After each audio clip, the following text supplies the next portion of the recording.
The goal is not perfection. Point number two, ditch your unrealistic expectations. Imagine you sign up for one of these shows like Pop the Balloon, looking to find your potential spouse, right? But you go into that show or you go into that space with a checklist of all the things that you want your future spouse to have.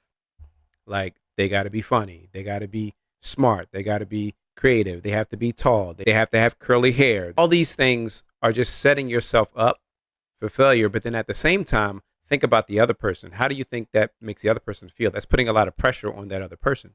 These things are preferences, but they're not necessarily based on anything within the Bible.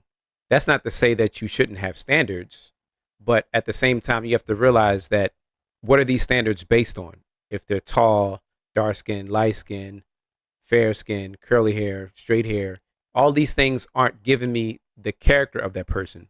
Think about in Samuel when the children of Israel they wanted a king to rule over them. Who did they pick? They didn't pick the one that Samuel wanted to choose, but they chose the one that they thought would be king, which is King Saul. King Saul was everything that they wanted. He was great looking, he was tall, he was handsome, he could speak well. His heart was after the things that he desired and not after God.